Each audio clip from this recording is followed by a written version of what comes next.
नमस्कार दोस्तों, आज हम आपके सामने और एक बुक समरी लेकर आ चुके हैं। इस बुक का नाम है the art of the people. लेखक है देव कार्पर। वीडियो को शुरू करने से पहले आप सबसे अनुरोध है कि मेरा चैनल को जरूर लाइक, शेयर और सब्सक्राइब कर दीजिए। The art of the people एक महत्वपूर्ण पुस्तक है जो लोक कला और संस्कृति की गहराई में जाकर उसके विभिन्न पहलुओं को जांच करती है। इस पुस्तक में विभिन्न समुदाय और जनजातियों की कलात्मक अभिव्यक्तियों को विस्तार से समझाया गया है। लेखक ने ये स्पष्ट किया है कि लोक कला न केवल मनोरंजन का माध्यम है, बल्कि ये सामाजिक, धार्मिक और सांस्कृतिक जीवन का अभिन्न अंग भी है। लोक कला का महत्व पुस्तक में बताया गया कि लोक कला समाज के मूल्य, परंपराओं और इतिहास को दर्शाता है। ये कला जीवन के हर पहलुओं को छूती है और सामुदायिक भावनाओं को मजबूत करती है। सांस्कृतिक विविधता लेखक के विभिन्न क्षेत्र और समुदाय की सांस्कृतिक विविधता को प्रस्तुत किया है। हर क्षेत्र की अपनी अनूठी लोक कला होती है जो उस क्षेत्र के लोगों के जीवन और विश्वासों को प्रतिबिंबित करती है। लेखक ने श्रम के प्रति सम्मान को भी महत्व देते हैं। वे कहते हैं कि जब कोई व्यक्ति अपनी हाथों से कुछ बनाता है तो उसमें उसकी मेहनत और प्यार छलकता है। ये न केवल वस्तु को मूल्यवान बनाता है, बल्कि उस व्यक्ति के आत्मसम्मान और संतोष को भी बढ़ाता है। लेखक का मानना है कि कला शिक्षा का एक अनिवार्य हिस्सा होना चाहिए। वे कहते हैं कि बच्चों को छोटे उम्र से ही कला और शिल्प सीखना जाना चाहिए ताकि वे अपनी सृजनात्मकता को पहचान सके और उसका विस्तार कर सके।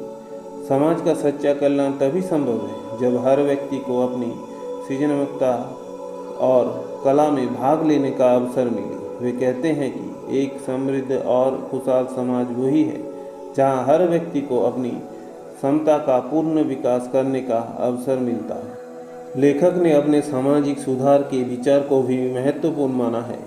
वे कहते हैं कि कला के माध्यम से सामाजिक सुधार लाया जा सकता है।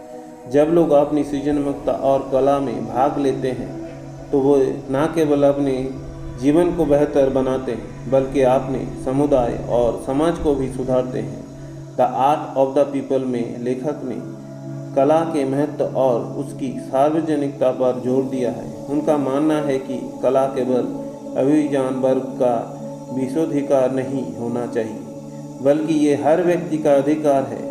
लेखक का ये भी निबंध आज भी प्रासंगिक है, खासकर जब हम समाज की सृजनता और कला के महत्व को समझते और स्वीकार करने की कोशिश करते हैं। इस पुस्तक में लेखक ने हमें 11 सिद्धांतों के बारे में बताए हैं। पहला, साधारणता। लोगों की कला साधारण और सीधी होती है। ये समझने के लिए किसी विशेष ज्ञान की आवश्यकता नहीं होती। दूसरा, प्राकृतिकता। इस कला में प्राकृतिक तत्वों को प्रयोग किया होता है, जैसे कि पेड़ पौधे, जानवर आदि। तीसरा, लोकप्रियता। इस कला में समाज के सभी वर्ग लोकप्रिय होते हैं और सभी इस समाज को और सराह करते हैं। 4, समुदाय भावना। इस कला में समुदाय के लोगों के बीच आपसी संभव और एकता को बढ़ावा देती है। 5, स्थानीयता। ये कला स्थानीय संस्कृति और परंपराओं को दर्शाता है। इस कला क्षेत्र में विशेष की विवेचना माना जाता है। 6, प्रायोगिकता। लोगों की कला में कार्यात्मकता का महत्व होती है। ये कला वस्तुओं को सुंदर और उपयोगी बनाता है। 7, रचनात्मकता। इस कला में रचनात्मकता की भरपूर संभावनाएं होती है। कलाकार अपनी कल्पना का पूरा उपयोग करती है। 8, लोकगीत और कथाएं। इस कला में लोकप्रिय और कथाएं के माध्यम से सांस्कृतिक और इतिहास को संरक्षित करती है।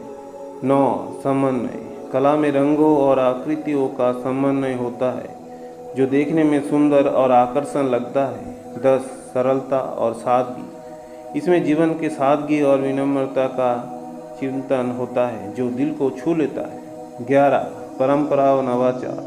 इस कला में परंपराओं का सम्मान करती है, लेकिन साथ ही में नए प्रयोग और नवाचारों का भी स्थान है। लेखक के विचार हमें ये सिखाते हैं कि कला और सृजनात्मकता हमारे जीवन का बेहतर बनाने के साधन हो सकते हैं। ये हमें न केवल व्यक्तिगत रूप से संतुष्ट करता है बल्कि हमारे समाज को भी नैतिक और सांस्कृतिक रूप से समृद्ध बनाता है। धन्यवाद।